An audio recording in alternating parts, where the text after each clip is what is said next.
박근혜 전 대통령이 헌정사상 첫 파면 대통령으로 내일 서울중앙지검에 나와 최순실 씨의 국정농단과 뇌물죄 혐의 등에 대해 검찰 조사를 받습니다. 검찰은 내일 박 전 대통령의 동선과 보안 상황을 점검하는 한편 수백 개에 달하는 질문지를 가다듬는 등 막바지 작업에 들어갔습니다. 검찰 특별수사본부는 박근혜 전 대통령이 미르재단과 K스포츠재단의 설립 과정은 물론 이후 출연금 납부 현황까지 직접 챙긴 정황이 담긴 청와대 문건들을 확보했습니다. 검찰은 이 같은 문건을 토대로 내일 소환 조사에서 박 전 대통령이 두 재단 설립과 운영을 주도했는지 추궁할 방침입니다. 박근혜 전 대통령과 최태원 SK그룹 회장이 지난해 2월 독대할 당시 안종범 전 경제수석도 동석했던 것으로 조사됐습니다. 검찰은 기업과 경제정책을 총괄하는 안 전 수석이 독대 자리에 함께했던 배경에 주목하고 있습니다. 대선을 50일 앞두고 발표된 세계 여론조사에서 민주당의 문재인 전 대표가 2위와 큰 격차로 1위를 기록하며 독주 체제를 이어가는 것으로 나타났습니다. 반면 보수 진영의 1위 주자는 두 달 사이 반기문 전 총장에서 황교안 대행, 홍준표 지사로 바뀐 가운데 보수 후보의 지지율은 계속 떨어지는 것으로 분석됐습니다. 횡령과 조세포탈 등의 혐의로 기소된 신격훈 롯데 총괄 회장과 신동빈 회장, 신동주 전 롯데홀딩스 부회장 등 3부자가 오늘 처음으로 함께 법정에 섰습니다. 역시 조세포탈 혐의 등으로 기소된 신 총괄 회장과 사실혼 관계인 서미경 씨도 법정에 처음 모습을 보였습니다. 정부가 4대강에 설치된 보해 수위를 대폭 낮추고 가둬둔 물 상당량을 방류해서 녹조 발생을 막겠다는 내용의 연구 용역 결과를 발표했습니다. 보수위를 낮추는 것만으로 녹조 문제가 해결될 수 있을지 불투명한 가운데 유력 대선 후보들이 고 전면 개방을 공약으로 내걸어 결국 4대강은 원점으로 회귀할 가능성이 높아졌습니다. 후손에게는 애틋한 곳이지만 주민에겐 기피 시설인 공동묘지를 둘러싼 갈등이 곳곳에서 벌어지고 있습니다. 매년 버려지는 분묘도 늘고 있지만 관련법 미비로 방치되고 있습니다. 밀착 카메라에서 취재했습니다. 수소, 우주의 75%. 그 무한한 수소로 자동차를 달리게 하다. 현대자동차. 시청자 여러분, JTBC 뉴스룸을 시작하겠습니다. 박근혜 전 대통령 소환 조사가 이제 하루 앞으로 다가왔습니다. 검찰은 모두 13가지 혐의와 관련한 질문지를 막판까지 정리하는 한편 만일의 사태를 대비해서 검찰청사 경비도 강화하고 있습니다. 검찰청에 나가 있는 취재 기자부터 연결하겠습니다. 자, 심수미 기자, 내일은 중앙지검 전체에서 오직 박 전 대통령 한 사람만 조사가 이루어진다면서요?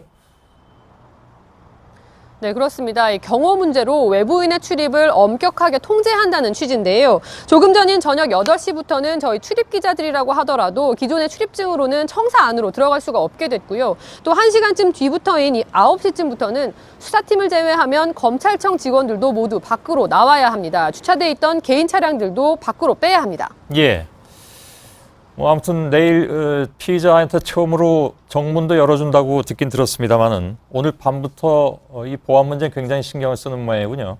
내일 오전 9시 30분에 출석 예정인데 그 전에 입장을 밝히겠다고 했죠.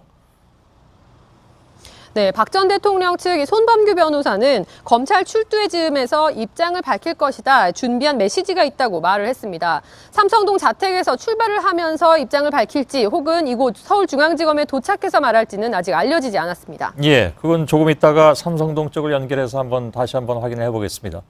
내일 검찰청에 도착해서 그다음엔 어떻게 움직일지 정해졌습니까? 네, 일단 박 전 대통령은 차량에서 내려서 검찰청 정문으로 들어가면서 국내외 기자들의 질문을 받게 됩니다. 이후의 동선에 대해서는 검찰은 내일 박 전 대통령이 안으로 들어간 뒤에 명확하게 밝히겠다고 했는데요. 전례를 고려해 보면 일단 13층으로 올라가서 검찰 특별수사본부장이나 혹은 노승권 1차장과 차를 마시면서 간단히 인사를 나눌 것으로 예상이 됩니다. 이후 영상녹화 조사실에서 조사가 이루어질 텐데요. 특수의 일부가 있는 10층이 유력하게 전해집니다. 예, 듣기로는 정문에서 현관까지의 거리는 옆문으로 들어갈 때보다 훨씬 짧다고 들었습니다. 그렇다면 기자들이 질문할 그럴 겨를이 있는지 잘 모르겠는데 혹시 기자단하고 혹시 약속이 된 어떤 그 과정이 있습니까? 그런 부분은 없습니다. 일단 평상시 피의자와 달리 취재진이 옆에 따라붙을 수 없고 포토라인 안에만 있기 때문인데요. 만약에 박 전 대통령이 아무런 대답을 하지 않고 들어간다고 하더라도 어찌할 방법은 없는 상태입니다. 그렇습니까? 자, 박 전 대통령 측이 특검 조사와 달리 영상 녹화를 거부하지 않았습니까? 그 내용은 어떻게 됩니까? 네, 더 이상 현직이 아닌 이 일반 피의자 신분이기 때문에 더 이상 이 영상 녹화를 하지 말아달라고 요구할 명분은 없는 상태입니다. 또 이 민간인이 된 박 전 대통령이 자칫 이 검찰에 과도한 요구를 하다가 불이익을 받을 수 있다는 점도 고려한 걸로 보입니다. 하지만 실제 조사 내용이 녹화될지는 내일 상황을 좀 더 지켜봐야 하는데요. 검찰 관계자는 녹화를 하면 묵비권을 행사하는 피의자의 사례를 들면서 진술을 보다 더 잘 끌어내기 위해서 약간의 변동이 있을 가능성을 내비쳤습니다. 그렇다면 영상 녹화를 하지 않을 가능성이 지금 있다는 그런 얘기도 되긴 되는군요. 13가지 혐의인데 역시 뇌물죄에 집중해서 조사가 이루어진다고 봐야 되겠죠? 네, 내일 조사를 주도할 것으로 예상이 되는 이 이원석 특수일부장은 지난해 이 삼성과 또 SK, 롯데 등 뇌물죄 수사를 집중적으로 해왔습니다. 또 여기에 이 지난해 10월 특수본이 꾸려지기 전에 미르케이 재단 출연 과정에 대해 전반적으로 수사해온 한웅재 형사 8부장도 같이 조사에 참여하는데요.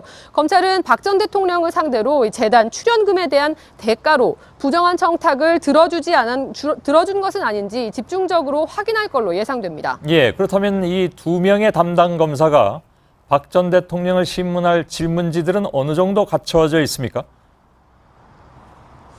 큰 틀에서 이 질문의 갈래들은 다 나눠져 있는 상태입니다. 앞서 말씀드린 두 재단의 출연금의 성격, 그리고 또 블랙리스트와 관련된 직권 남용 혐의, 또 청와대 기밀문서 유출 등 각 지난 4개월, 5개월 넘게 수사해온 많은 혐의들에 대해서 확인을 해야 되기 때문에 이렇게 혐의가 많은 데다가 또 박 전 대통령은 줄곧 부인해왔기 때문에요. 내일은 역대 전직 대통령 조사 중에 가장 늦은 시간까지 이어질 걸로 예상되고 있습니다. 결국 이제 자정을 넘길 것은 뭐 거의 확실시돼 보이는데 다만 이런 궁금증도 생깁니다. 대개 검찰이 조사할 때는 같은 질문을 지속적으로 함으로써 그 답변에서 어떤 오류가 발생하지 않나를 보는 것이 수사 기법 중에 하나이기도 하고 근데 지금 뭐 그 심수미 기자가 얘기한 바에 따르면 또 전부터 저희들이 취재해서 보도해드렸습니다만 질문이 수백 가지나 된다고 하는데 그냥 한번 질문하고 답변 듣고 그 다음 질문으로 넘어가고 이런 형태가 될까요?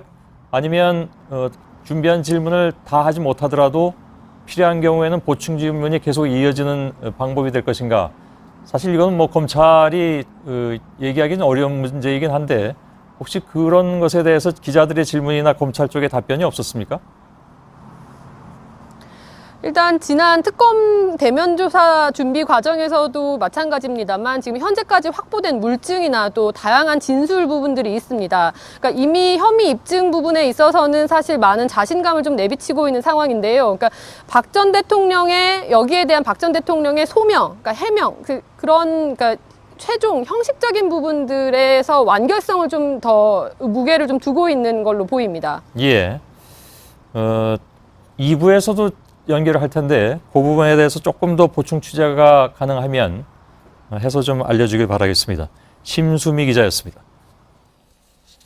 이번에는 검찰 소환을 하루 앞둔 박근혜 전 대통령 측의 분위기를 보겠습니다. 삼성동 자택에 나가 있는 취재기자 연결하겠습니다. 고석승 기자, 우선 내일 박근혜 전 대통령이 검찰에 출석하면서 직접 입장을 내놓기로 했다고 하는데 그것이 아까 얘기 들어봤더니 검찰청사 앞에서 할 것인지 아니면 자택을 나서면서 할 것인지는 아직 안 정해진 모양인데 혹시 얘기가 나온 게 있습니까? 네, 말씀하신 것처럼 아직까지는 이 장소를 어디서 할지 정확하게 알려진 바는 없습니다. 앞선 검찰 연결에서도 이제 이야기가 나왔습니다만 이곳 삼성동 자택 앞에서 할지 아니면 이 검찰청사 포토라인에서 할지는 아직까지 알려지지 않았습니다. 예. 박근혜 전 대통령이 탄핵이 결정된 뒤에 대국민 메시지를 공식적으로 직접 낸 적은 없잖아요, 그죠?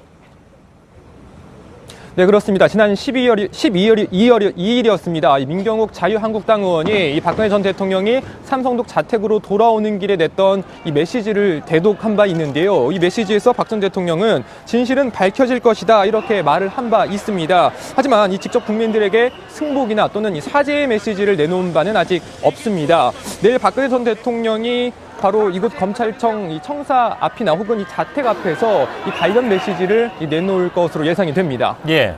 어떤 메시지를 내놓을지 혹시 취재가 되는 부분이 있는지요? 네, 그 부분에 대해서는 아직 변호인단이 계속 함구를 하고 있는 상황이어서 정확히 알려진 바는 없습니다. 다만 이전에 박근혜 전 대통령 해왔던 발언들을 통해서 어느 정도 유추를 해볼 수 있을 것 같은데요. 이 뇌물죄 등 혐의 사실에 대해서는 결백을 주장할 가능성이 큽니다. 이전에 이 신년 기자간담회나 혹은 이 인터넷 TV 인터뷰 등을 통해서 완전히 엮은 것이다 이런 표현까지 쓰면서 이 혐의 사실을 부인한 바가 있습니다. 예. 박 전 대통령으로서는 내일 소환에 대비해서 오늘이 제일 중요할 텐데 오늘도 변호인들이 왔겠죠? 네, 그렇습니다. 오늘 오전 9시쯤 유영하 변호사가 이곳 자택으로 들어가는 모습을 볼 수 있었는데요. 이 탄핵 심판 당시 대리인이었던 정장현 변호사도 오늘 모습을 드러냈습니다. 이 정 변호사는 부부장 검사 출신인데요. 이 두 변호사는 6시간가량 머물다가 오후 3시가 넘어서 돌아갔습니다. 예.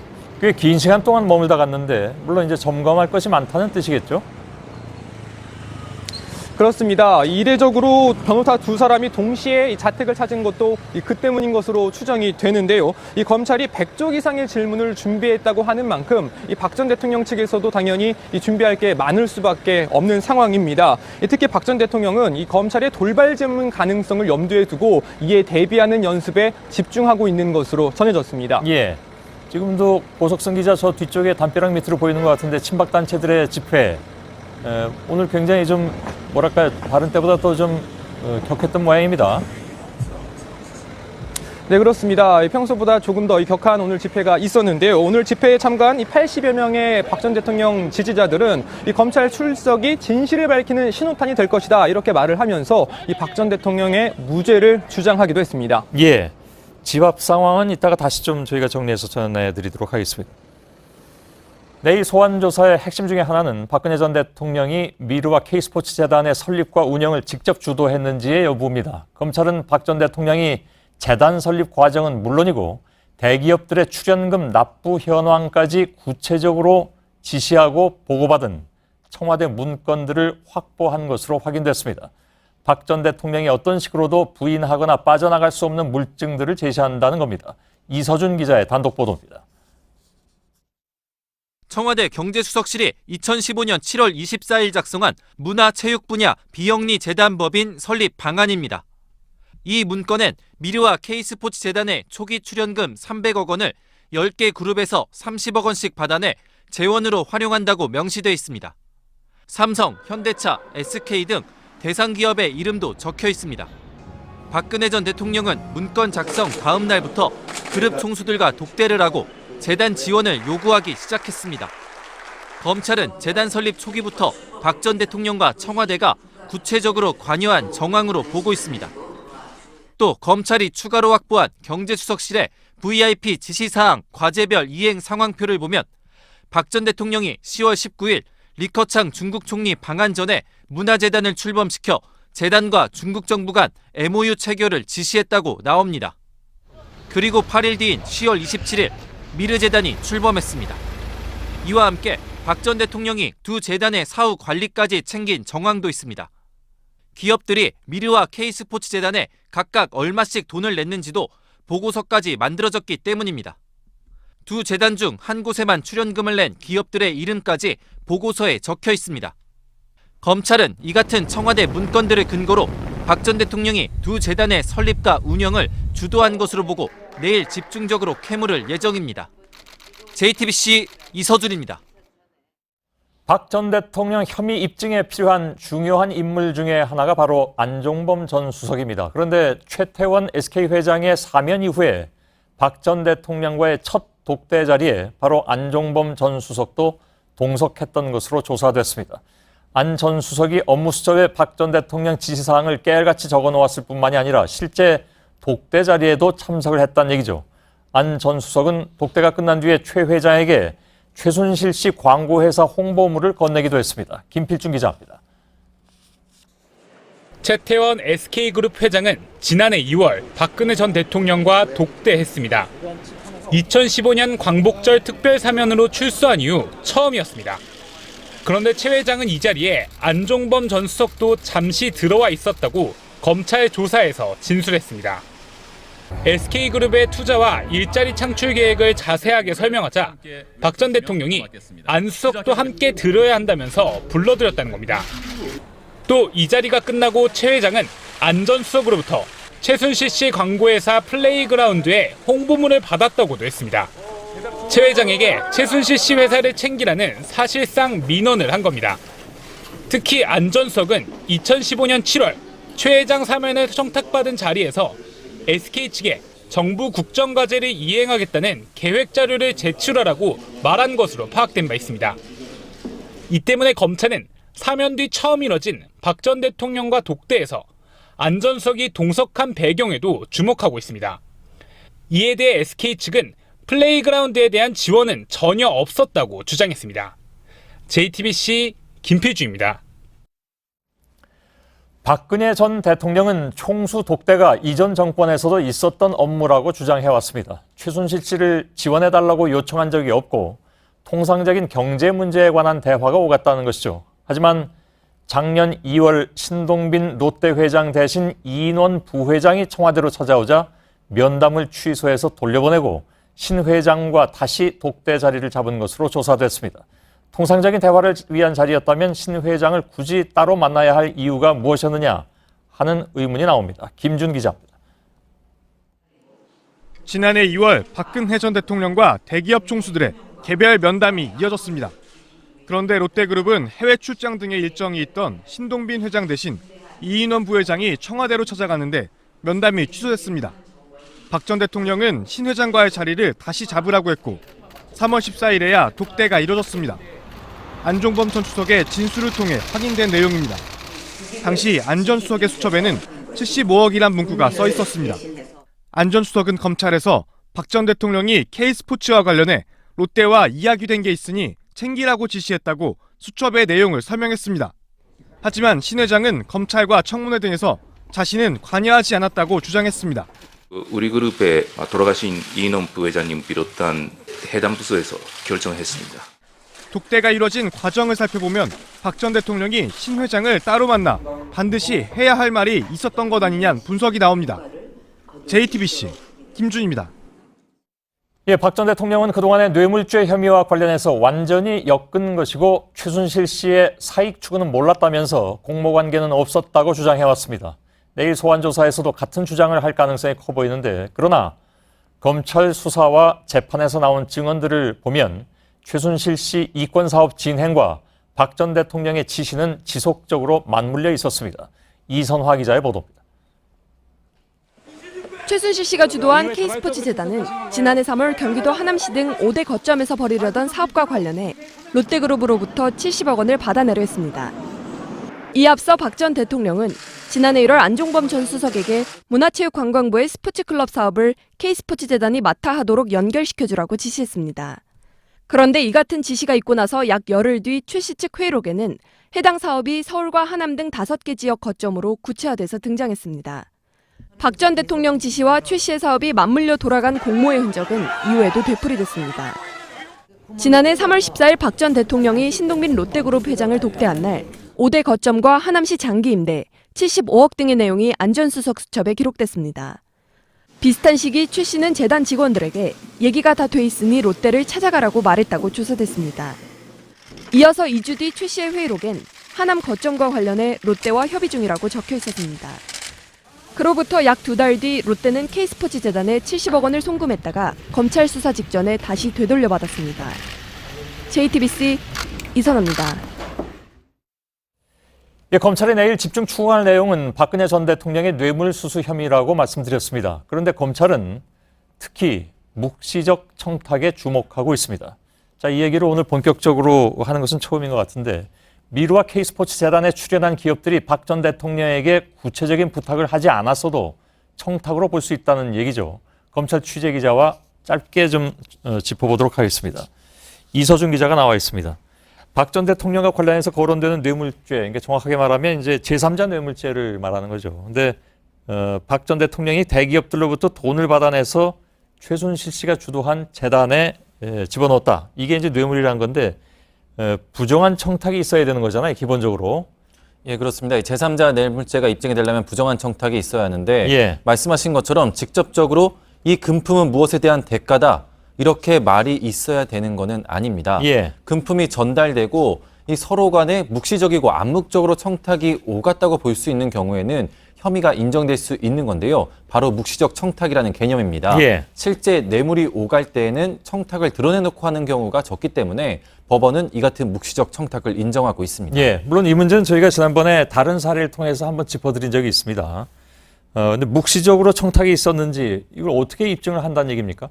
일단은 그 뇌물을 준 쪽에서는 어떤 현안이 돌아가고 있었는지 그리고 뇌물을 받은 쪽에서는 어떤 권한을 갖고 있는지가 가장 핵심입니다. 예. 예를 들어서 금품을 건넨 기업의 현안이 이 금품을 받은 공무원의 영향력 안에 있거나 또는 그 공무원의 힘으로 해결해 줄 수 있는 위치에 있다면은 청탁을 실제로 하지 않았어도 묵시적 청탁이 오갔다라고 인정을 받는 겁니다. 예. 그렇다면 검찰과 특검이 전부 이 묵시적 청탁에 대해서는 어느 정도의 확신을 가지고 있는 겁니까? 예, 박 전 대통령 측과 그리고 또 삼성, SK, 롯데 등은 자금 지원을 서로 인정을 하고 있지 않습니까? 예. 하지만 대가성을 모두 부인하고 있는데요. 하지만 검찰과 특검은 이 세 기업들이 이 자금 지원을 하고 있을 때 나름의 중요한 중대 현안들이 돌아가고 있었고 박 전 대통령의 대통령으로서의 권한은 그 현안들을 충분히 해결해 줄 수 있을 만큼 큰 정도였다. 이렇게 판단하고 있습니다. 예. 마지막으로 한 가지만 더 묻죠. 그러니까 지금 얘기는 삼성, SK, 롯데 이 모두가 이제 각각 중요한 사업 현안이 있었던 것이고 거기서 이제 미르하고 K스포츠재단에 돈을 냈다. 이건 여태까지 다 나온 얘기긴 합니다. 그런데 대가성 자금 지원이라고 판단하는 근거, 그죠? 다시 말하면 그 기업들이 가지고 있던 현안들이 얼마나 중요한 것이냐를 봐야 될 텐데 그것만 정리하고 끝내죠. 예, 맞습니다. 이 삼성, SK, 롯데가 그 돈을 지원할 때 나름의 현안들이 돌아가고 있었다는 건데요. 예. 삼성은 이재용 삼성 부회장 경영권 승계를 위해서 계열사 합병, 순환출자 해소, 지주사 전환 등 정부의 도움을 받아야 할 현안들이 많았다고 보고 있습니다. 예. SK는 최태원 회장의 특별 사면, 면세점 사업권 재획득, CJ 헬로비전 인수 등을 당시 현안으로 판단하고 있고요. 롯데는 이 형제인한 이후에 공정위, 국세청, 금융위 등 정부로부터 전방위 압박을 받고 있었고 또 면세점 사업권을 재허가를 받아야 하는 상황이었습니다. 예. 다시 한번 정리한 셈이군요. 이서준 기자였습니다. 자, 그렇다면 박근혜 전 대통령은 어떤 카드를 들고 나올까? 여기에도 관심이 모아지죠. 크게는 혐의를 인정할 것인가 아니면 완전히 부인할 것인가가 될 텐데 어느 쪽을 택하든 상황이 쉽지만은 않을 것으로 보입니다. 그 이유가 있습니다. 일종의 이게 딜레마인데 정치부 서복현 기자와 함께 짚어보겠습니다. 자, 박 전 대통령이 변호인들하고 여러 차례 상의를 했습니다. 예. 오늘도 꽤 장시간 동안 한 것으로 알려져 있고 예. 큰 틀에서 본인의 입장은 물론 지금 정해져 있는 거겠죠. 그렇습니다. 이제 검찰 조사가 약 13시간 앞으로 다가왔기 때문에요. 예. 입장 정리를 끝내고 예상 질문에 따른 세부 사항에 대한 예행 연습은 어느 정도 마쳤을 것으로 보입니다. 예, 그러니까 크게 보면 아까 말씀드린 대로 13가지나 되는 혐의를 인정할 것이냐, 부인할 것이냐, 그러니까 통째로 다 부인할 것이냐, 일부 뭐 인정하느냐, 뭐 이런 얘기도 나올 수 있을 텐데. 그렇죠. 일단 통상 피해자는요, 조사 전에 두 가지 중에 통상 선택을 하게 됩니다. 예. 먼저 인정하고 선처를 받는 것이 있고요. 또 하나는 이 부인을 하고 법정에서 무죄를 다투는 이런 선택을 하기도 합니다. 예.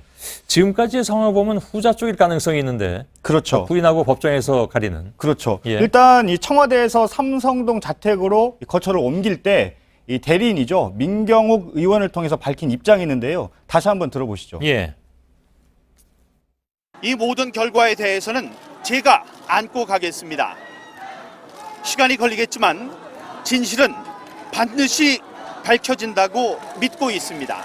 예. 예, 그러니까 진실은 밝혀진다고 믿는다는 건 지금까지 나온 건 진실이 아니다. 이렇게 말하는 것이겠죠. 예. 물론 그런 입장을 내놓긴 했지만 예. 또 지금까지 기조가 늘 그렇긴 했지만 예. 그냥 전략적으로 검찰 조사에서 혐의를 인정할 수도 있지 않느냐. 예. 여태까지 해왔던 것 중에 어느 일부는 예. 그렇게 함으로써 사법 처리의 어떤 그 수위를 좀 낮추려 한다든가 이런 변호인들의 전략이 없겠습니까? 그런데요, 그러려면요, 일단 이 대국민 담화문, 또 기자회견, 언론 인터뷰, 탄핵 심판 과정에서의 주장을 번복을 해야 됩니다. 일단 이 재단 강제모금 부인했고요. 삼성 뇌물은 엮은 것이라고 했죠. 기밀 유출도 지시한 적이 없고 블랙리스트도 모른다고 한 것이 대표적입니다. 예. 혐의를 인정하려면 기존 주장을 뒤집어야 하는데 그러면 그동안 국민을 상대로 또 헌재에서도 거짓말을 했었다는 얘기가 됩니다. 그에 따른 비난을 감수해야 되는 것이죠. 예. 결국 그게 이제 고리와 고리처럼 이렇게 얽혀들어 있기 때문에 그렇죠. 하나를 풀려고 하면 다 풀어야만 하는 뭐 예. 그런 상황, 예. 그런 걸 얘기하는 것 같습니다. 예. 또 워낙 혐의 사실도 많기 때문에 근데 전부는 아니더라도 일부를 인정할 수 있는 방법은 없을까요? 일단 지금 박 전 대통령에게 적용된 혐의는 13가지입니다. 예. 앞선 검찰 단계에서 8개, 또 특검에서 5개가 추가됐는데요. 그렇죠. 재단, 뇌물, 기밀 유출, 특정기업 특혜 등 이 대부분의 혐의가 최순실 씨와 직간접적으로 관련이 돼 있습니다. 그러니까 그런데 박 전 대통령은 그동안 이 최 씨는 개인사를 돕는 지인일 뿐이고 또 평범한 가정주부로 알았다고까지 했습니다. 그런데 예. 이 상황에서 일부를 인정하게 되면요. 최 씨와의 관계를 인정해야 됩니다. 그러니까 하나를 인정하면 나머지도 연쇄적으로 영향을 받는 그런 예. 구조인 겁니다. 아까 얘기한 그런 상황이군요. 예. 그럼 전면 부인할 경우는 이제 어떻게 됩니까? 일단 검찰은 안종범 전 수석과 정호성 전 비서관의 진술뿐만 아니라 뭐 업무 수첩 그리고 이 녹음 파일 등 증거를 다수 확보한 상태입니다. 이 참모와 관련자들의 진술이 이렇게 일관되는데 박 전 대통령만 다른 주장을 했을 경우에는 신빙성에 의심을 받을 수밖에 없습니다. 예. 그렇게 되면 그건 이제 예를 들면 검찰의 구속영장 청구에 상당 부분 영향을 끼칠 수도 있는 거잖아요. 그렇습니다. 이 검찰은 이 2가지 경우에 주로 구속영장을 청구를 하는데요. 예. 첫 번째는 증거인멸이나 도주 우려가 있을 경우에 또 하나는 이 중형이 확실시되는 경우입니다. 현재 박 전 대통령이 받는 혐의가 대부분 중하기 때문에 한두 가지만 본인이 자백을 해도 중형을 피하기 어려운 상황입니다. 그런데 그렇다고 해서 정황상 확실해 보이는 혐의를 모두 부인하면 검찰로서는 증거인멸이나 도주 우려가 크다고 보고 구속영장을 청구하지 않을 수 없게 됩니다. 예. 박 전 대통령에게 적용은 안 될 걸로 보이지만 너무나 분명한 사실, 뻔한 사실까지 부인할 경우에는 통상적으로는 피의자를 조사 중에 긴급 체포하기도 합니다. 아, 조사 중에? 예. 그렇죠. 그런 경우가 있긴 있죠. 근데 그런 상황까지 가지는 않을 것 같긴 하고. 예, 지금 상으로는 그렇죠.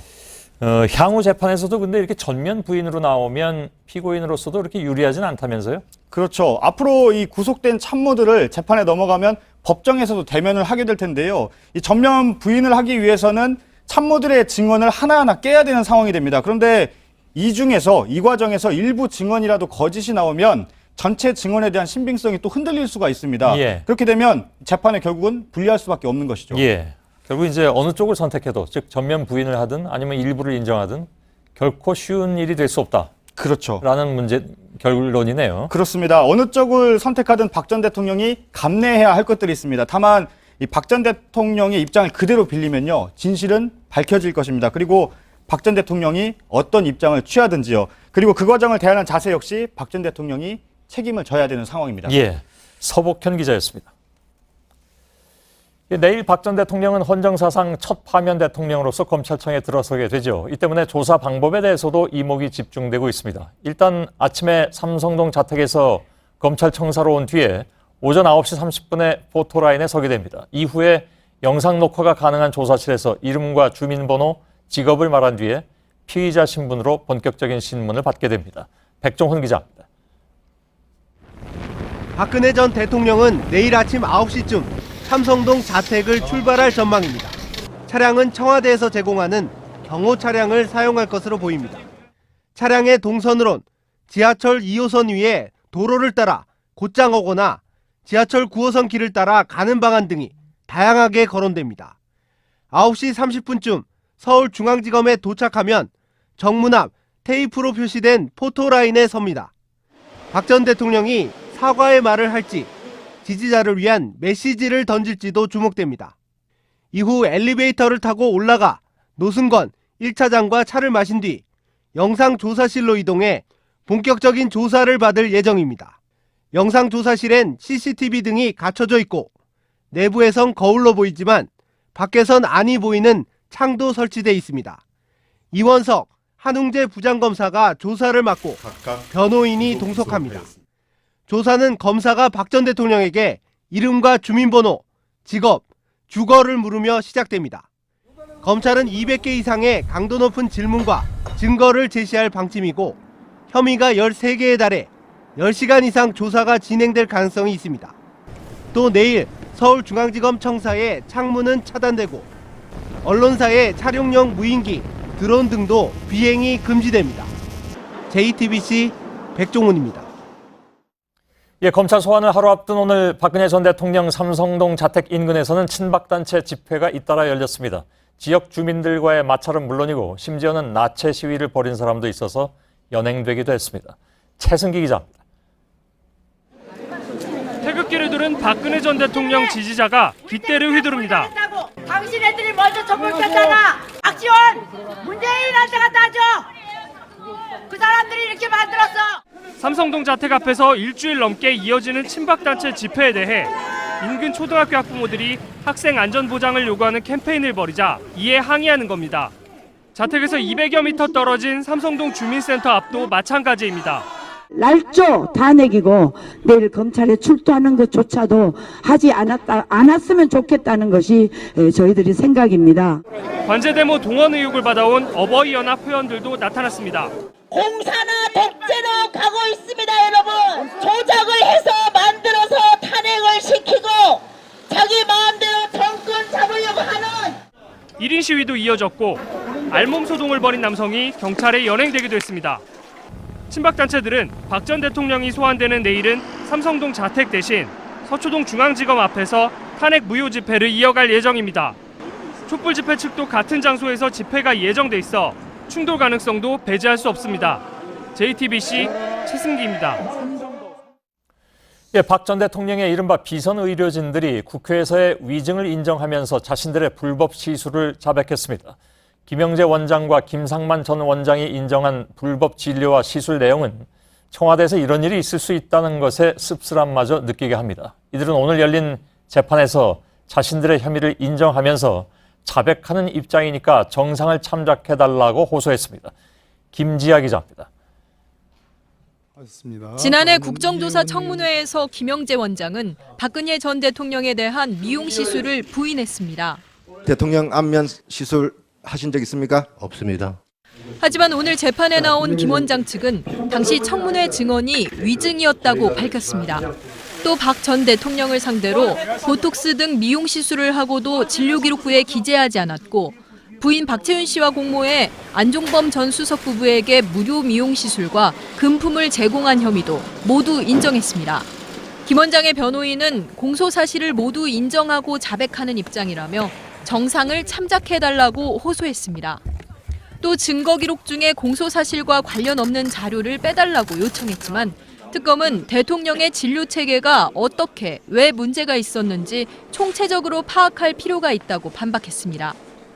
함께 재판을 받은 김상만 전 녹십자 아이메드 원장 측도 박 전 대통령을 20여 차례 진료하면서 최순실 씨나 그 언니 최순득 씨를 진료한 것으로 허위 기재한 혐의를 인정했습니다. 청문회 위증 혐의를 받고 있는 정기양 연세대 세브란스 교수와 이임순 순천향대 교수 측은 기록 검토가 덜 됐다며 혐의 인정에 대한 입장을 미뤘습니다. JTBC 김지아입니다.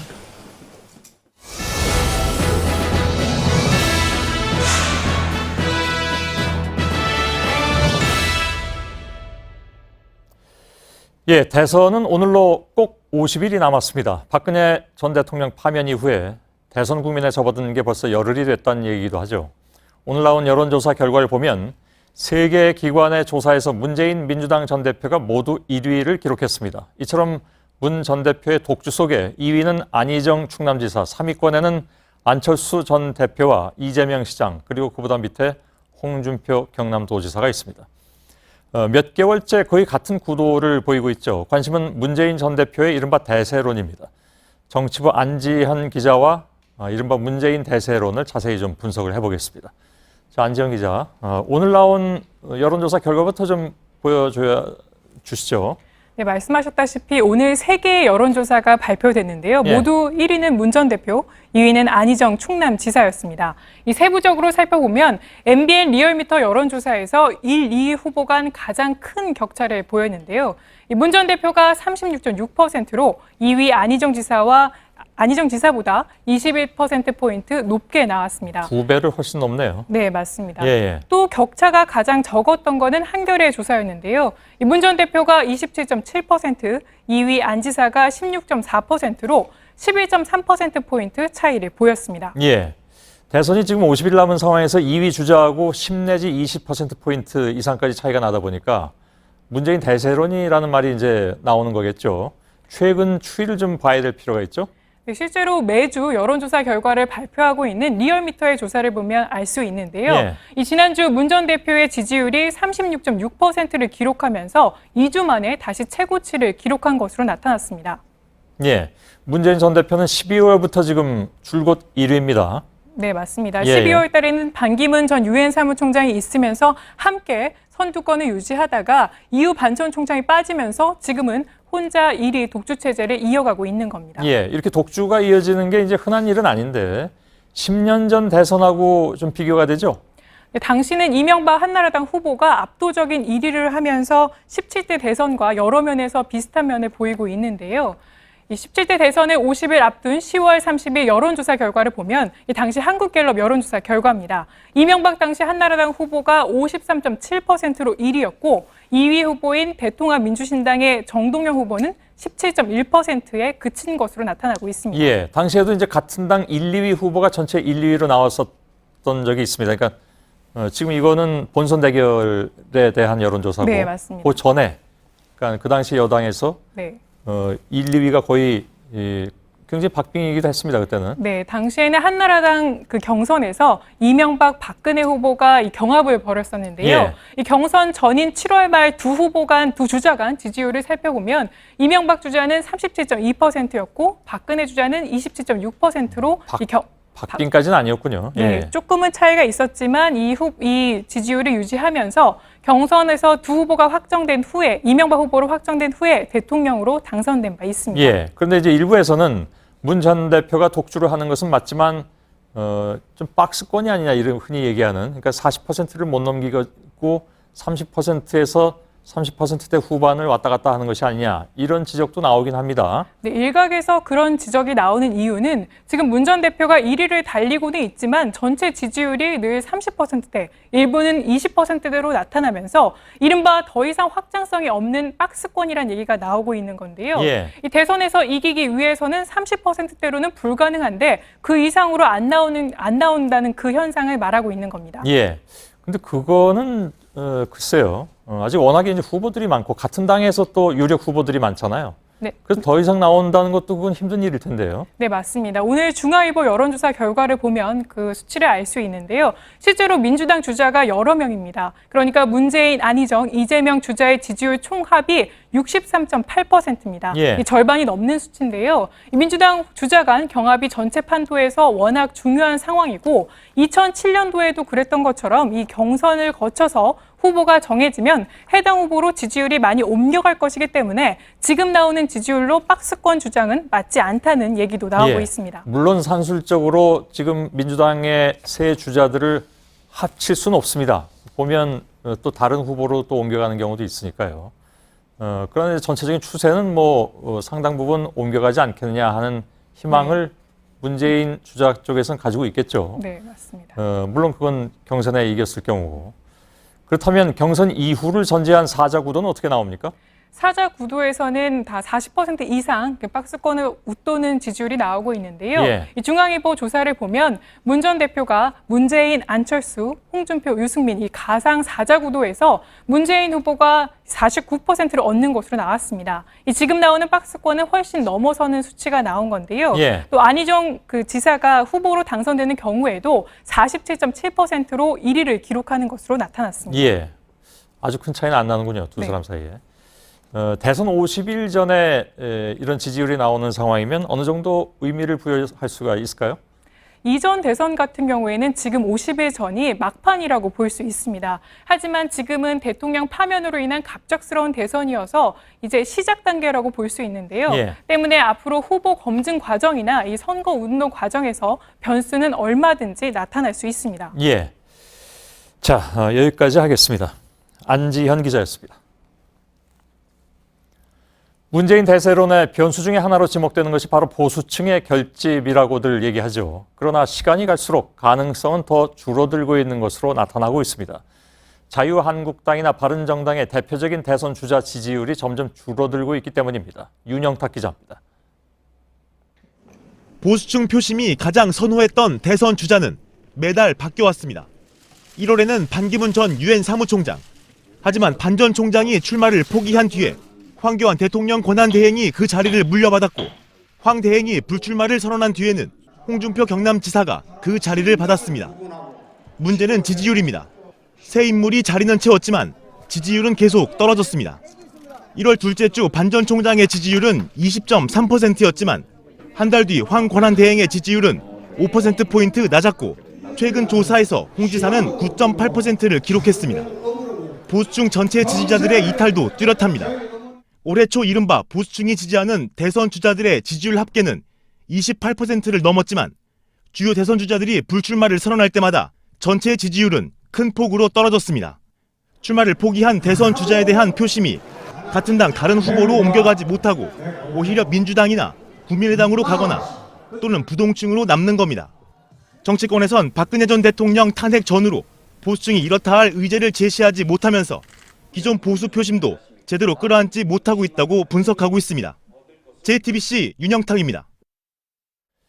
대선 주자들은 어디 가서 어떤 메시지를 낼까를 매일 고민한다고 하는데 주자들이 꼭 한 번쯤은 들르는 곳이 있습니다. 장소 그 자체가 메시지를 대신할 만큼 상징성이 있는 곳이라고들 하죠. 진보 진영에서는 광주 금남로, 보수 진영에서는 대구 서문시장이 그렇습니다. 이지은 기자입니다. 문재인 민주당 전 대표는 오늘 광주 금남로를 찾았습니다. 올 들어서만 세 번째입니다. 특히 5.18 광주 민주화 운동 당시 진압군이 헬기에서 쏜 탄흔이 남아있는 전일 빌딩을 찾았습니다. 금남로는 1980년 광주의 상징성이 강한 곳으로 진보 진영에서는 성지처럼 여겨집니다. 1980년 5월 18일 계엄군에 대한 광주 시민들의 저항이 시작됐고 또 끝났던 곳이기 때문입니다. 안희정 충남지사도 내일 모레 금남로를 찾습니다. 어제도 근처에서 청년들과 토크 콘서트를 열었습니다. 이재명 성남시장은 아예 금남로 인근에 숙소를 잡아놨습니다. 이번 주 내내 서울과 광주를 출퇴근합니다. 보수층 후보가 한 번쯤 꼭 들르는 곳은 대구 서문시장입니다. 서문시장은 대구 최대 재래시장으로 대구 경북 지역에 민심이 모이는 곳이라는 게 보수 정치권의 설명입니다. 홍준표 경남지사는 지난 토요일 이곳에서 출마 선언을 했습니다. 김진태 자유한국당 의원은 오늘 서문시장에서 보수 재건을 강조했습니다. 유승민 바른정당 의원도 자신의 지역구는 아니지만 자주 들러 인사를 나눈다고 밝혔습니다. JTBC 이지은입니다. 문재인 전 대표의 어제 발언을 놓고 오늘도 공격이 이어졌습니다. 문 전 대표가 본인의 안보관을 설명하는 과정에서 전두환 씨에게 표창도 받았다 이렇게 한 말이죠. 그러나 그 앞에는 반란군 우두머리라고 하면서 역설적인 표현임을 강조했는데 민주당 후보들은 오늘도 부적절하다고 비난하고 나섰습니다. 이희정 기자입니다. 어제 민주당 TV토론에서 문재인 전 대표는 자신의 군 시절 사진을 꺼냈습니다. 제1공수여단의 여단장이 아까 말씀하셨던 전두환 장군, 그때 그 반란군에 맞으면 이제 가장 우두머리였는데 제가 전두환 여단장으로부터도 표창을 받기도 했습니다. 일부에서 제기하는 안보관을 설명하는 과정에서였습니다. 안희정 지사 등은 전두환 표창을 부각하며 부적절하다고 비난했습니다. 좀 황당해하거나 좀 적절치 않았다고 생각하고 있는 당원들도 있는 것이 사실 아닙니까? 객관적 사실이긴 하지만 전두환이라고 하는 존재가 가지고 있는 상징적인 의미. 각 캠프의 비판은 더 거칠었습니다. 안희정 캠프 측은 호남 민중에게 사과하라 했고 이재명 캠프 측은 전두환 표창을 폐기하라고 요구했습니다. 국민의당과 바른정당까지 가세했습니다. 이에 대해 문 전 대표는 누구나 알만한 역설적인 표현을 문제 삼는 데 대해 모욕을 느낀다고 말했습니다. 제 평생을 민주화운동 그리고 또 인권 변호사로서 활동해온 그리고 또 광주와 함께 살아온 저에게 일종의 좀 모욕처럼 느껴진다. 또 자신 역시 5.18 때 전두환 군부에 의해 구속됐다는 사실도 강조했습니다. 오늘 광주를 방문한 문 전 대표는 5.18 민주화운동의 정신을 헌법 전문에 수록하겠다고 말했습니다. JTBC 이희정입니다. 횡령 등의 혐의로 재판에 넘겨진 롯데그룹 총수 일가가 법정에 나란히 섰습니다. 신격호 총괄회장과 사실혼 관계이자 그동안 검찰의 소환 요구에 응하지 않았던 서미경 씨도 모습을 드러냈습니다. 이들 모두 혐의를 부인했습니다. 최규진 기자입니다. 굳은 얼굴의 신동빈 롯데그룹 회장은 긴장된 모습으로 법원에 들어섰습니다. 심의를 기사드려 죄송합니다. 재판에서 성실히 임하겠습니다. 이어서 등장한 신동주 전 부회장도 재빨리 걸음을 옮겼고 신격호 총괄회장도 휠체어에 앉은 채 출석했습니다. 지난해 10월 검찰이 횡령 등의 혐의로 기소한 지 5달 만에 롯데 3부자가 피고인으로 나란히 법정에 섰습니다. 신 총괄회장과 사실혼 관계이자 그동안 일본을 체류하며 출석을 거부해온 서미경 씨도 사건이 불거진 뒤 처음 모습을 드러냈습니다. 재판이 시작되자 신동빈 회장 등은 신격호 총괄회장이 모든 걸 직접 지시했다며 검찰이 제기한 공소 사실을 모두 부인했습니다. 그런데 신격호 총괄회장은 재판 도중 횡설수설하는 모습을 보였습니다. 신 총괄회장은 재판장이 생년월일 등 기본 인적 사항을 확인하자 이게 무슨 자리냐고 물었고 롯데는 자신이 만든 회사이고 100% 주식을 갖고 있는데 어떻게 기소할 수 있느냐고 변호사에게 말했습니다. 결국 의사소통이 불가능하다고 판단한 재판부가 신 총괄회장을 30분 만에 퇴정시켰습니다. JTBC 최규진입니다. 중소기업진흥공단에 직원을 채용해달라고 압력을 행사한 의혹을 받고 있는 최경환 자유한국당 의원이 불구속 기소됐습니다. 검찰은 그동안 조사 내용을 종합적으로 판단한 결과 외압을 행사한 것으로 보인다며 최경환 의원에게 직권남용 권리행사 방해와 강요죄를 적용했습니다. 최 의원은 2013년 6월 자신의 경북 경산 지역사무소에 근무한 인턴 직원 황모 씨를 채용하라면서 박철규 전 중진공 이사장에게 요구한 혐의를 받고 있습니다. 정부가 4대강 수질 문제를 해결하기 위한 새로운 대책을 내놨습니다. 보해 수위를 대폭 낮춰서 물이 머무는 시간을 줄이고 상류 댐과 저수지 물도 함께 방류해서 녹조를 희석시킨다는 겁니다. 그런데 이마저도 생태계를 교란시킬 위험 때문에 제한적으로 실시할 수밖에 없는 실정입니다. 윤정식 기자입니다. 정부가 오늘 발표한 4대강 운영 방안의 핵심은 가둬둔 물을 흘려보내겠다는 겁니다.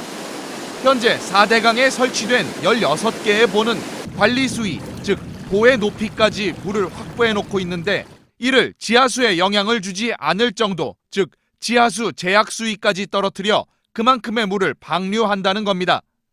이러면 물이 보에서 머무는 시간이 줄고 유속도 빨라져 녹조를 줄일 수 있다는 겁니다.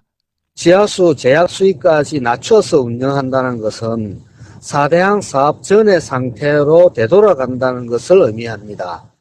하지만 효과는 미지수입니다. 보고서는 남조류 등 녹조 유발 물질 양이 최대 36%까지 감소한다고 예측했지만 이는 약 2달 반가량 낮은 수위를 유지했을 때를 가정한 겁니다. 하지만 환경부는 보에 가둬둔 물 수위를 낮게 유지하는 기간을 2주 이내로 한정했습니다.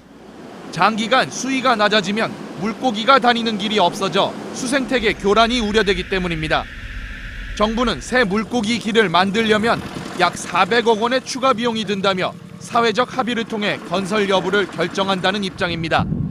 JTBC 윤정식입니다. 네, 이렇게 정부가 내놓은 새로운 대책은 보를 그대로 유지하는 것을 전제로 하다 보니까 제한적일 수밖에 없다는 지적입니다. 반면 유력 대선 후보들은 대체로 보 철거를 공약으로 내걸고 있습니다. 홍지유 기자입니다.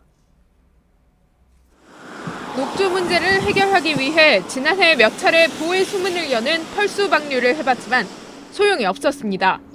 결국 보수위를 낮추는 쪽으로 방향을 틀었지만 이번에도 효과를 장담하기 어렵습니다. 보를 유지한 상태에서 생태계 교란도 막아야 하기 때문에 효과를 낼 만큼 충분한 기간 동안 보수문을 열어둘 수 없기 때문입니다. 하지만 대선 주자들의 입장은 다릅니다. 안희정 후보는 4대강 보수문을 상시 개방하자는 주장을 펼쳐왔습니다. 문재인 후보는 보 철거 방안을 고려해야 한다는 입장입니다. 수질 관리 결과를 본 뒤 대책을 마련하겠다는 남경필 후보를 제외하곤 이재명, 심상정 등 다른 후보들 역시 단계적인 보 철거와 하천 복원을 주장해왔습니다. 시민단체들도 환경부 대책은 한계가 명확하다고 말합니다.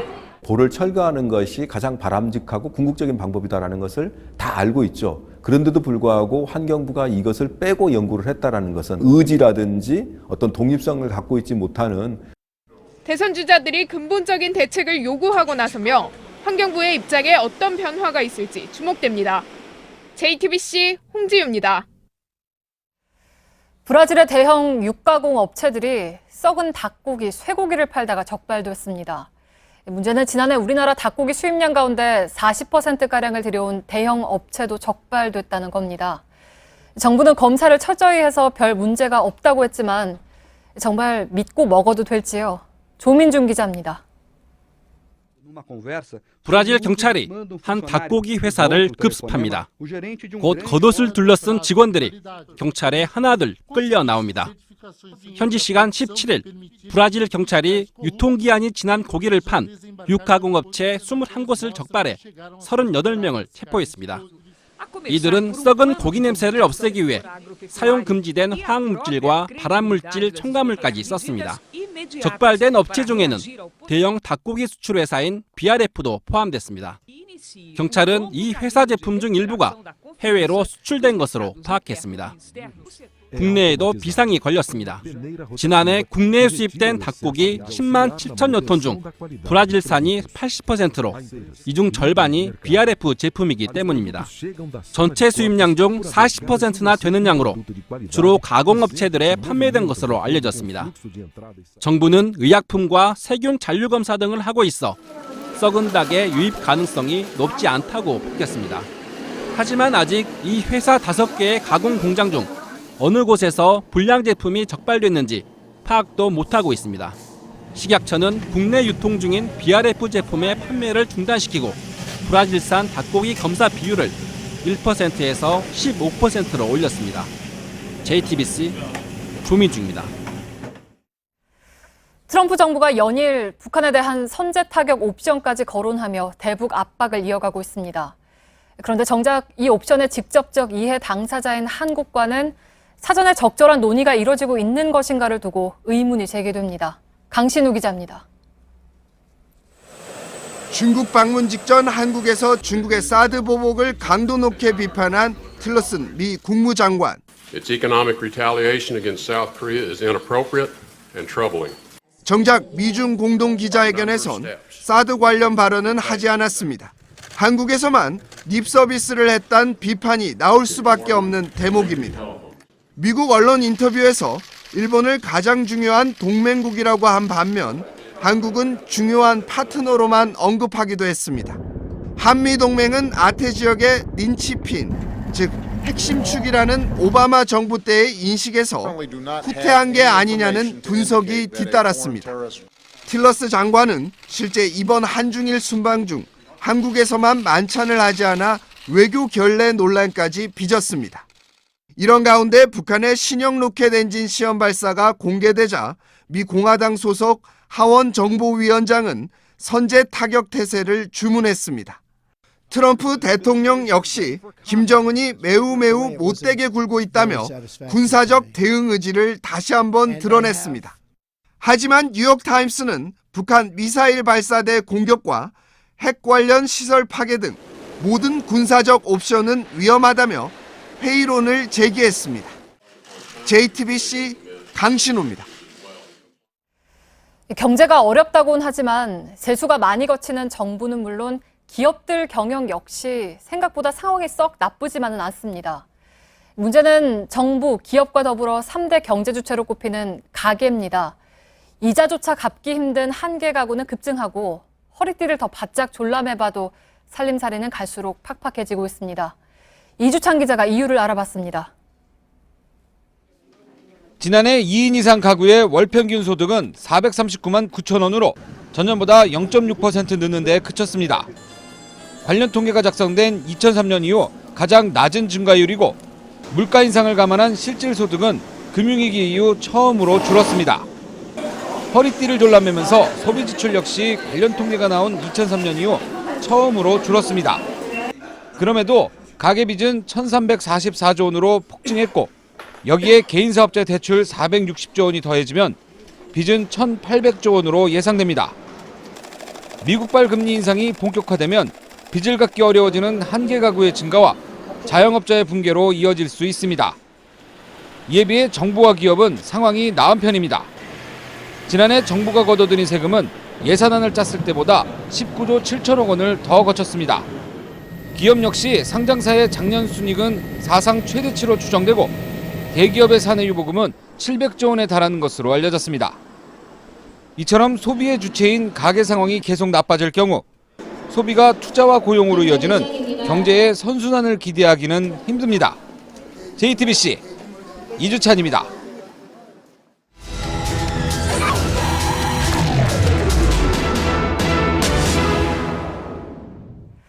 새로 입주한 아파트 거실에서 커다란 분묘가 보인다면 어떨까요? 후손에겐 애틋한 장소지만 주민들에겐 기피시설인 공동묘지를 둘러싼 갈등이 곳곳에서 벌어지고 있습니다. 관리되지 않고 버려지는 분묘도 늘고 있다는데 밀착 카메라가 취재했습니다. 박소영 기자입니다. 지난달 말부터 입주가 시작된 500여 세대 규모의 한 아파트 단지입니다. 그런데 일부 세대 거실에선 기대하지 않았던 전망이 펼쳐집니다. 문을 열고 테라스 밖으로 나가면 분묘가 보입니다. 이곳에서 분묘까지 약 30m밖에 떨어져 있지 않습니다. 지난 2007년 신도시가 건설되며 이 일대에 있던 분묘 130여 기 대부분이 이장됐습니다. 그런데 종중 측의 반대로 분묘 7기는 이전하지 않아 아파트 단지 속 공동묘지가 된 겁니다. 전설의 고향 보는 기분으로 살아야 될 것 같다. 심지어 운동기구도 분묘 사이에 위치해 있고요. 묘지 이장이 활발하게 논의될 당시 수원시가 해당 분묘를 향토 유적으로 지정했는데 이것 때문에 문제가 더 꼬였습니다.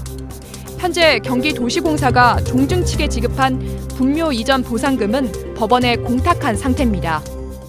한 500년 동안 고향을 내주고 나온 사람들인데 그 상수 유적 해갖고 그것만 보존시킨 건데 그것까지 판내라고 그러면은 도심 속 공동묘지와의 불편한 동거는 이곳뿐만이 아닙니다. 저녁 때 가끔 이렇게 강아지 데리고 산책 나올 때도 거긴 안 가지. 혼자 간 적은 없어요. 무서워서요. 날이 밝고 다시 이곳을 찾았습니다. 초등학교 입구에서 찻길 하나만 건너면 사설 법인묘지 입구와 이어집니다.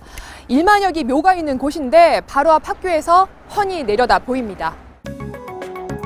묘지가 들어선 지 30년이 지난 후인 2001년 주변에 학교와 아파트 단지가 생겨났습니다. 묘지 외관을 바꿔보려 해도 10년 이상 관리비를 체납한 분묘가 전체의 30%에 달해 이마저도 쉽지 않습니다.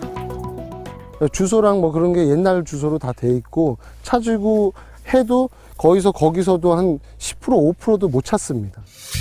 지자체나 사설 기관 등 묘지를 관리하는 주체가 없는 공동 묘지의 경우 상황은 더 열악합니다. 왕복 5차로 바로 옆에 묘지 100여 기가 있습니다.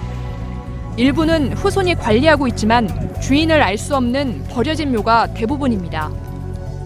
비석 주변에는 메마른 나뭇가지가 어수선하게 엉클어져 이렇게 수풀을 이루고 있습니다. 봉분마저 내려앉아 어디까지가 묘지인지 알 수 없을 정도입니다. 이곳 바로 옆에는 상당 기간 관리를 하지 않은 걸로 추정되는 분묘도 이렇게 방치돼 있습니다. 아무리 주인 없는 분묘라고 해도 현행법상 묘를 함부로 이장하거나 정비할 수 없습니다. 이 때문에 수십 년간 묘지 관리비를 체납하거나 주인을 알 수 없는 분묘가 늘고 있지만 손도 못 대고 그대로 두고 있는 실정입니다. 10년 이상 관리 안 된 거는 빨리 다 무형분묘로 처리하도록 법적 규제를 만들고 그다음에 그 토지를 최대한 활용을 해서 국토를 효율적으로 이용해야 된다 이런 차원이에요. 우리나라의 분묘는 2,100만여 기, 전국 주거 면적의 3분의 1에 달할 것으로 추정됩니다. 현재 주인 없이 방치된 집단 묘지를 정비해 도시 숲 등으로 개발하는 내용을 담은 법안이 국회에 발의된 상태입니다. 장례 문화가 매장에서 화장으로 바뀌어가며 묘지에 대한 인식 또한 점차 변하는 추세다 보니 갈등 또한 자꾸 생겨나고 있습니다. 묘지 이전을 둘러싼 갈등을 현명하게 해결할 수 있는 사회적 합의가 필요할 때입니다. 밀착 카메라 박소연입니다.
뉴스룸의 앵커 브리핑. 오늘은 저희들의 얘기를 해드려야 할 것 같습니다. 자본주의 사회에서 언론은 공적 영역이지만 사적 영역이기도 합니다. 사적 영역이면서 공적 역할을 한다는 것은 경험으로 볼 때도 매우 어려운 일입니다. 광고료로 지탱하면서도 그 광고주들을 비판한다든가, 동시에 언론 자신의 존립에 큰 영향을 끼칠 수 있는 정치 권력을 비판한다는 것은 그 정도에 따라서는 결코 쉽지 않은 일일 수 있습니다.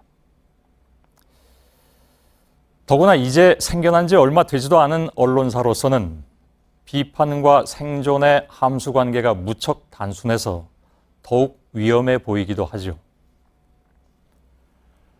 지난 몇 년간 대기업의 문제들, 그 중에서도 대부분의 사람들이 저희 JTBC와 특별한 관계에 있다고 믿고 있는 특정 기업의 문제를 보도한다든가, 매우 굳건해 보였던 정치 권력에 대해서 앞장서 비판의 목소리를 냈을 때 저희들의 고민이 없었다고 할 수 없습니다. 그것은 예외 없이 커다란 반작용을 초래했기 때문입니다. 그렇다면 저널리즘을 실천한다는 것은 무엇인가? 언론이 이 세상에 태어난 순간부터 이런 고민은 시작됐을 것이며, 언론인들은 때로는 좌절하기도, 때로는 그 좌절을 극복하고 살아남기도 했습니다.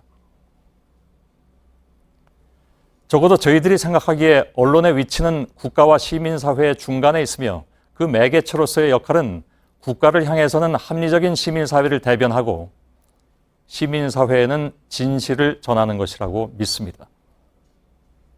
교과서적인 뻔한 얘기 같지만 그것이 결국에는 좌절로부터 살아남는 목적이고 명분이었습니다. 이 시간을 통해서 몇 번인가에 걸쳐 언론의 현 주소에 대해 고백해드렸던 것은 고백인 동시에 저희 JTBC 자신에 대한 채찍질이기도 했습니다. 지난 주말부터 JTBC는 본의 아니게 여러 사람의 입길에 오르내렸습니다. 가장 가슴 아픈 것은 저희가 그동안 견지하기 위해서 최선을 다해왔던 저희의 진심이 오해 또는 폄훼되기도 한다는 것입니다.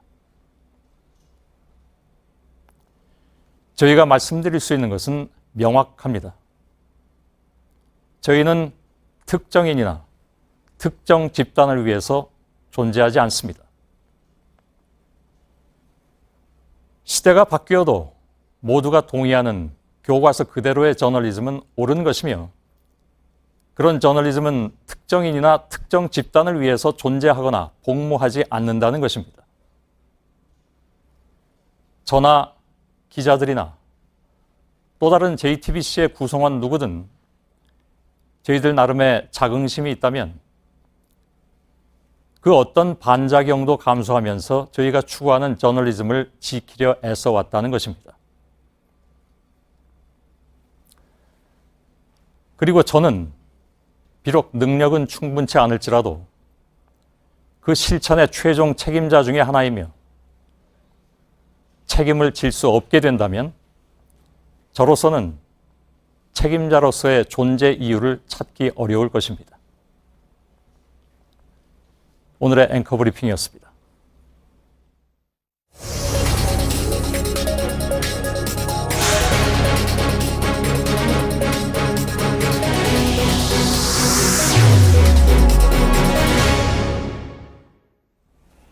네, 지난해 11월부터 미뤄져 온 박근혜 전 대통령 조사가 하루 앞으로 다가왔습니다. 다시 한번 검찰청 취재기자 연결해 보겠습니다.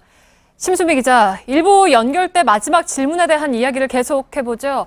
검찰이 박 전 대통령을 상대로 사실관계가 다른 답변에 대해서 질문을 계속 이어갈 건지, 아니면 형식적인 답변을 받는 데 그칠 것인지 취재가 좀 됐습니까? 네, 통상 혐의를 부인하는 피의자에게 검찰은 이 기존에 확보된 물증이나 진술을 제시하면서 시인을 끌어냅니다.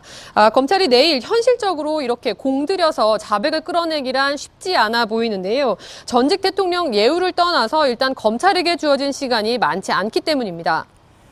네, 재소환이 어렵기 때문에 한 번 조사로 준비된 모든 질문을 마쳐야 하기 때문으로 볼 수 있습니까?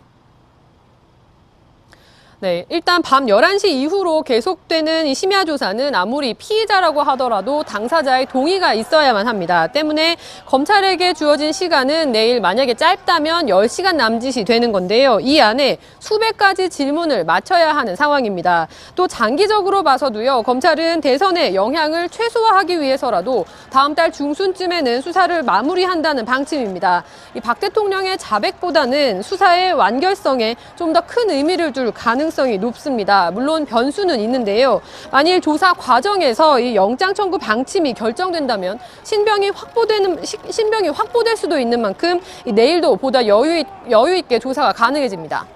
네, 그러면 영장 청구 방침에 대해서는 아직 결정이 되지 않은 겁니까? 네, 검찰은 내일 조사 결과에 따라서 방침을 최종 결정할 예정입니다. 일단 이 뇌물죄를 포함한 13가지 혐의가 가볍지 않은 데다가 또 공범들도 대부분 구속된 상태라서 일반적인 피의자였다면 이 구속영장 청구 가능성이 사실 높은 상태인데요. 때문에 박 전 대통령 측이 이 구속을 피하기 위해서라도 일부 혐의를 인정하면서 수사에 협조하는 그런 태도를 취할 수 있다는 관측이 나옵니다. 네, 그동안 워낙 혐의를 부인해왔기 때문에 상황을 좀 지켜봐야 할 텐데요. 만약에 내일도 인정하지 않는다면 관련 피의자들과의 대질신문 가능성은 어떻습니까? 네, 검찰 관계자는 조사 상황에 따라서 달라질 수 있겠지만 일단 가능성은 낮다고 말했습니다. 일단 앞서 말씀드린 대로 그 검찰에게 주어진 시간이 턱없이 부족한 상황이고요. 또 첫 소환 조사인 만큼 전직 대통령에게 대한 예우를 갖추고 최대한 협조를 끌어내는 데 주안점을 둘 것으로 보입니다. 네, 심수미 기자가 전해드렸습니다. 예, 검찰의 대면 조사 준비 상황에 대해서 들어봤는데 박근혜 전 대통령도 오늘까지 예상 질문지를 뽑아서 철저하게 준비를 한 모습입니다. 박 전 대통령은 어떻게 준비를 하고 있는지 또 그럼에도 불구하고 박 전 대통령이 혹시 빠질 수 있는 딜레마는 없는 것인지 정치부의 서복현 기자와 잠깐 좀 짚어보도록 하겠습니다. 자, 오늘도 한참 동안 변호사들하고 논의를 했다고 들었습니다. 박 전 대통령은. 예, 그렇습니다. 이 유영하 변호사와 정장현 변호사가요, 오늘 삼성동 자택에 6시간 넘게 머물면서 대통령과 대면 조사와 관련된 논의를 했다고 합니다. 예. 어제 변호인단은 기자들에게 보낸 문자에서요, 숲과 나무 얘기를 했는데요. 유 변호사는 나뭇잎까지 세세하게 보면서 준비를 하고 있다, 이렇게 얘기를 했습니다. 그러니까 유 변호사가 예상 질문지를 뽑아서 하나하나 답변을 준비하면서 예행 연습을 했던 것으로 전해집니다. 예. 자, 예행 연습 그 질문지는 어떤 식으로 뽑았을까요, 그렇다면? 일단 질문지도 질문지지만요, 이 처음 검찰 조사를 받는 사람은 검찰청 구조를 모르기 때문에요. 예. 아마 그런 구조에 대해서 설명을 했을 것으로 보이고요. 또 전반적인 질문 순서, 또 검찰 조사의 방향, 그리고 어떤 질문이 나올지, 또 후속 질문은 어떻게 대처를 할지, 이런 부분에 대해서도 논의를 했던 것으로 보입니다. 예. 특히 이 뇌물죄 부분에서 승부가 나기 때문에요, 이 뇌물 혐의에 대한 질의 응답을 집중적으로 준비했던 것으로 전해집니다. 예. 또 뇌물 수사 관련해선 특히 꼭 해야 될 말, 또 해서는 안 될 말까지 사전에 논의를 했던 것으로 전해집니다. 그런가요? 해선 안 될 말이란 건 예를 들면 어떤 걸까요? 일단 뇌물죄이기 때문에요, 대가성을 유추해 볼 수 있는 부분일 텐데요. 예. 이 박근혜 전 대통령이 기업에 돈을 내라고 한 점은 어느 정도 안종범 전 수석의 수첩 등을 통해서 확인이 된 상태인데, 검찰은 특히 삼성과 롯데, SK 등의 경우 묵시적 청탁 관계다, 이렇게 보고 있습니다. 그러니까 이 돈을 낸 것이 뇌물에 가깝다, 지금 뇌물이다, 이렇게 결론을 한 건데요. 이 때문에 기소할 때 또 어떻게든 뇌물죄는 피하기 위해서 또 재판에 가더라도 이 부분은 무죄를 받기 위해서는 돈의 대가성 부분만큼은 부인을 해야 되는 그런 예. 상황인 겁니다. 그럼 당연히 부인을 할 테고, 그럼 다른 12가지 혐의도 다 부인을 할 것이냐? 예. 그게 관건이잖아요, 그거 역시. 그렇습니다. 일단 피의자는 조사 전에 인정하고 선처를 받는 것, 아니면 부인하고 법정에서 무죄를 다투는 것, 이 두 가지 중에 선택을 할 텐데, 예. 그런데 지금까지 나온 입장을 보면 박 전 대통령은 거처를 옮기면서 삼성동 자택에 들어가면서 대리인을 통해서 진실은 밝혀질 것이라 믿는다, 이렇게 얘기를 했기 때문에요. 예. 그 얘기는 지금까지 나온 건 진실이 아니다, 이런 전제를 깔고 있기 때문에 사실상 전면 부인하는 전략을 세우는 것 아니냐, 이런 분석이 나오고 있습니다. 예.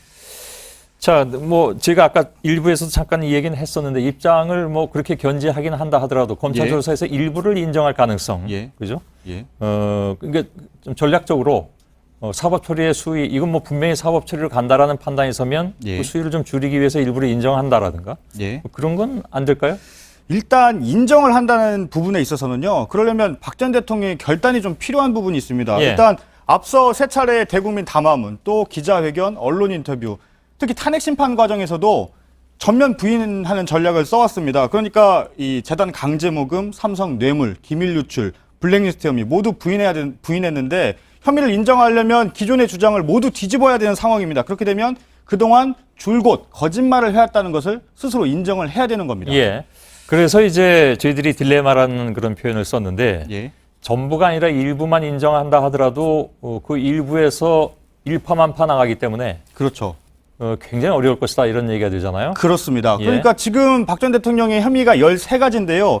보면 뭐 대표적인 것이 재단, 뇌물, 기밀 유출, 특정 기업 특혜 이런 부분인데 혐의를 하나하나 보면 최순실 씨와 직간접적으로 연결이 돼 있습니다. 그런데 박 전 대통령은 그동안 최 씨의 사익 추구를 몰랐다 이렇게 주장을 했고요. 또 심지어는 최 씨는 평범한 가정주부로 알았었다 이렇게까지 얘기를 한 상황인데 하나를 인정을 하면 최 씨의 사익 추구와 관련된 부분이기 때문에 나머지 부분들도 하나씩 무너지는 구조가 됩니다. 그러니까 일부 인정 상당히 어려운 부분입니다. 그러면 그렇다고 해서 전면 부인을 할 것이냐? 말로는 쉽지만 그것이 가져올 파장이 또 크기 때문에 그것도 쉽지 않다 그런 얘기잖아요. 그렇습니다. 검찰이 지금 자신감을 가지고 있는 이유는 안종범 전 수석의 수첩, 또 그 정호성 전 비서관의 녹음 파일, 그 외에 관련자들의 다양한 진술 이런 부분이 있는 건데요. 그런데 박 전 대통령만 다른 주장을 할 경우에는 결국은 신뢰성에 의심을 받을 수밖에 없는 거죠. 자, 구속영장을 청구할 것이냐 여부, 또 실제로 청구한다면 발부가 될 것이냐 하는 것, 다 지금 초미의 관심사입니다. 어떻게 봐야 될까요? 일단 부인을 하게 될 경우에는 당장 영향을 받을 수밖에 없습니다. 그렇지 않아도 지금 구속된 참모들과의 형평성 문제가 자꾸 나오고 있는데요. 이런 상황에서 부인까지 한다면 구속영장 청구에 더욱 악영향을 미칠 수가 있습니다. 왜냐면요. 검찰이 통상 구속영장을 청구하는 경우는 도주나 증거인멸 우려가 있는 경우 또는 이 중형이 확실시되는 경우 이 두 가지인데 현재 박 전 대통령의 혐의가 대부분 중하기 때문에 한두 가지만 자백해도 중형을 피하기는 어려운 상황입니다. 그렇다고 해서 정황상 확실해 보이는 혐의를 모두 부인하면 검찰에 구속영장 청구에 명분을 줄 수도 있습니다. 증거인멸이나 도주 우려가 있다는 이유로요. 결론을 얘기하면요. 박 전 대통령이 인정을 하더라도 혹은 부인을 하더라도 결국은 스스로 감내해야 될 부분들이 있다는 겁니다. 그래서 딜레마라는 얘기가 나오는 것이고요. 내일 이후의 상황이 아무래도 더 궁금해질 수밖에 없습니다. 서복현 기자였습니다.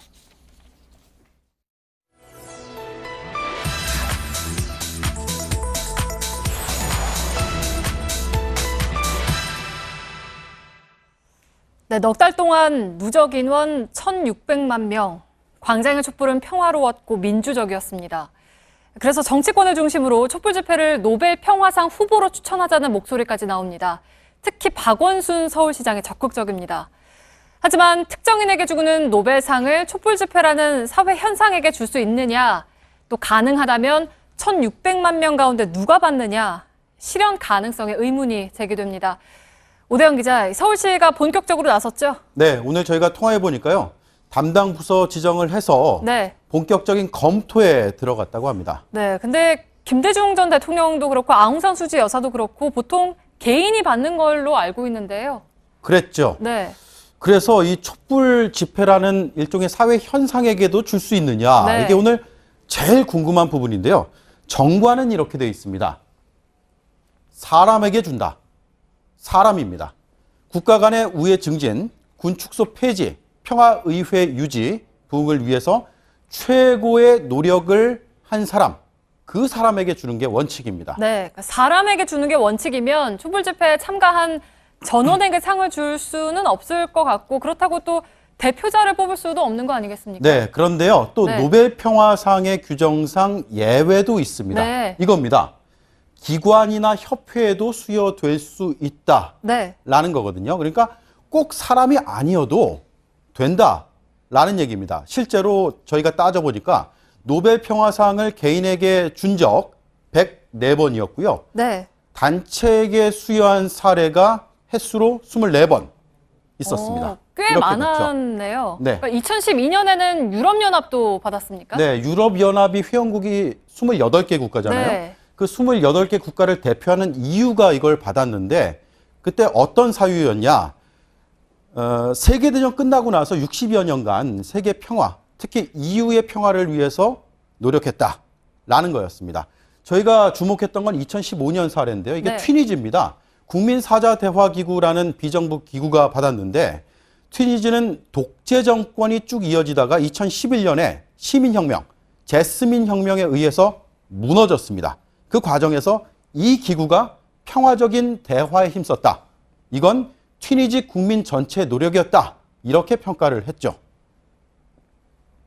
The prize is intended as an encouragement to the Tunisian people, which the committee hopes will serve as an example to be followed by other countries. 네, 국민 전체 공로를 인정을 했는데 상은 어쩔 수 없이 특정 단체에게 준 겁니다. 네, 그러니까 우리 평화 촛불 집회와 비슷한 면이 있기는 한데 그러면 우리도 이제 촛불 집회를 주최했던 비상국민 행동을 후보로 추천을 해야 하는 겁니까? 어떻습니까? 그러니까 거기서부터 이제 문제가 발생합니다. 네. 특정 기구 아니면 단체에게 상을 준다면 과연 그 기구가 민심을 전체적으로 대표할 수 있느냐? 혹은 자발적으로 참여한 시민을 대신하려면 국민의 공감대가 필요합니다. 네. 비상국민행동은 1,500개 정도의 시민단체가 모인 기구입니다. 저희가 확인해 보니까 이 기구 역시 자신만의 이름으로는 추천되는 것에 부정적이었습니다. 네, 그러니까 결론은 촛불 집회가 노벨 평화상 대상은 될 수는 있지만 추천이 되려면 특정 단체로 국한을 해야 한다. 그래서 그게 사실상 현실적으로는 쉽지가 않다라는 거죠. 그렇죠. 현실적으로 쉽지 않습니다. 네. 특정 기구에게 주거나 단체에 주거나 아니면 개인에게 줘야 되는데 그 이유는 사회 현상이어야 된다라는 거거든요. 그래서 이 추천을 누가 하느냐? 추천은 국회나 정부 또는 서울시가 할 수 있는데 서울시는 독자적으로 못하기 때문에 중앙정부와 협의를 해야 됩니다. 그런 문제점 속에서 네. 오늘 저희가 취재하는 과정에서 많은 지적들을 들었는데 중요한 건 광장에서 국민이 보여준 민주주의 그리고 헌법 그 자체였다. 이런 뜻을 잘 받드는 게 정치권의 과제인데 상도 물론 좋지만 이 부분 먼저 좀 신경 써달라 이런 쓴소리들이었습니다. 네, 팩트체크 오대영 기자였습니다.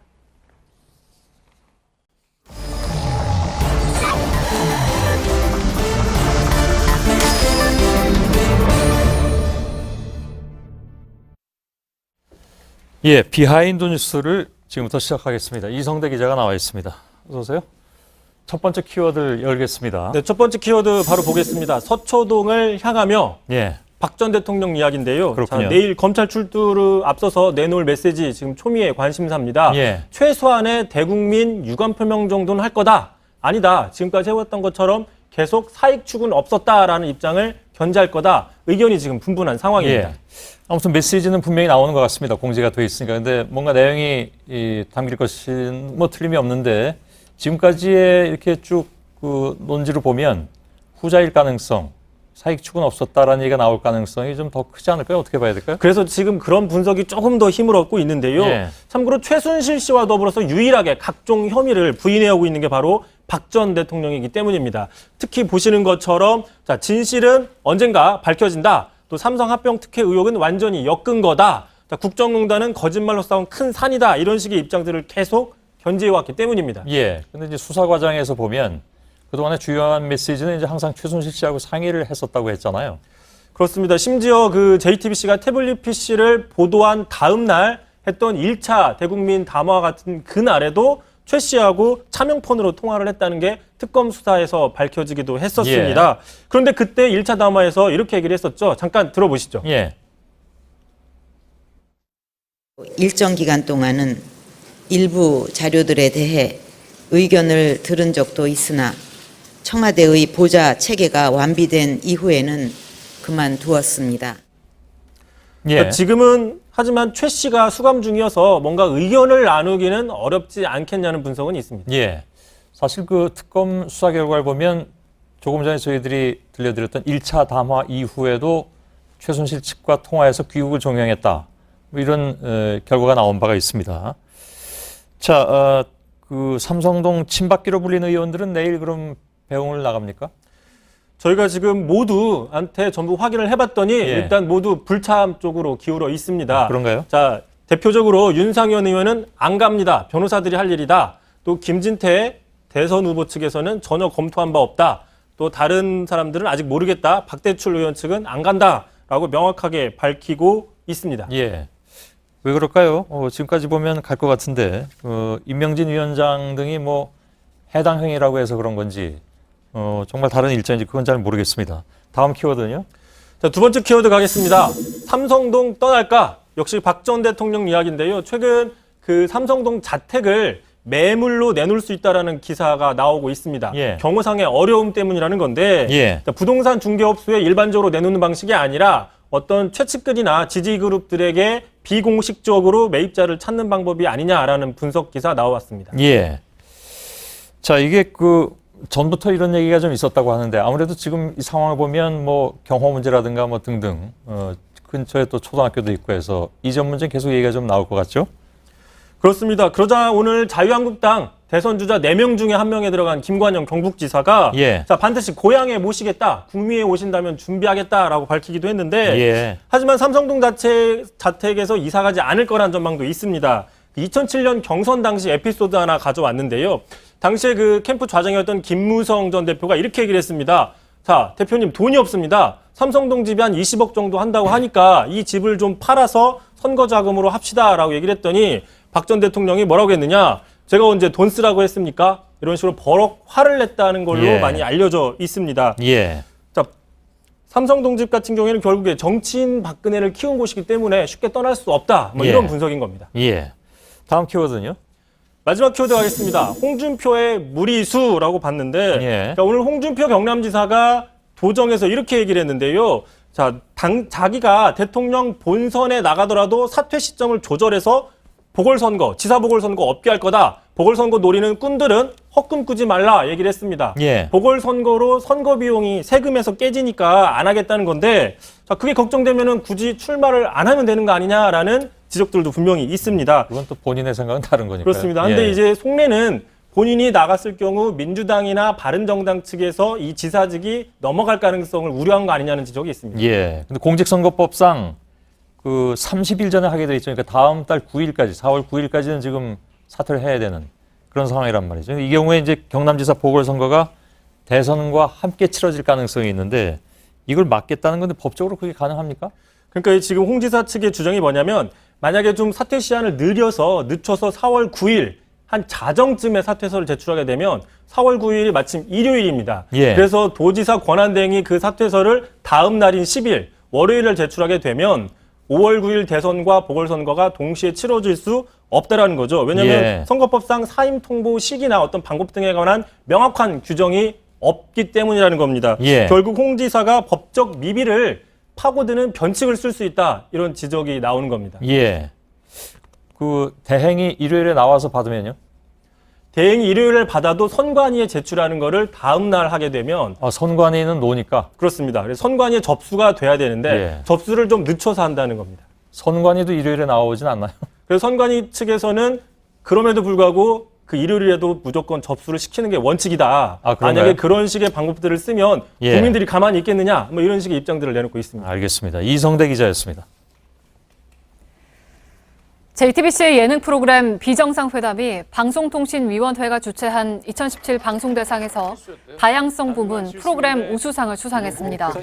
비정상회담은 다양한 국적의 젊은이들이 출연해서 적극적인 토론을 통해 시청자들에게 타 문화에 대한 이해의 폭을 넓히는 기회를 제공했다는 점에서 높은 평가를 받았습니다. 네, 온종일 한반도 서쪽 지방을 뒤덮었던 미세먼지는 내일 낮까지도 말썽이겠고 남부와 경북 동해안에는 오전까지 비 소식이 있습니다. 저희들은 내일도 최선을 다하겠습니다. 여러분 고맙습니다. When I've got something to say, well, don't I always let you know, so that you and I can go my way together. And if I get carried away, well, I could be sailing on a song, and maybe we could carry on forever. But lately this old dog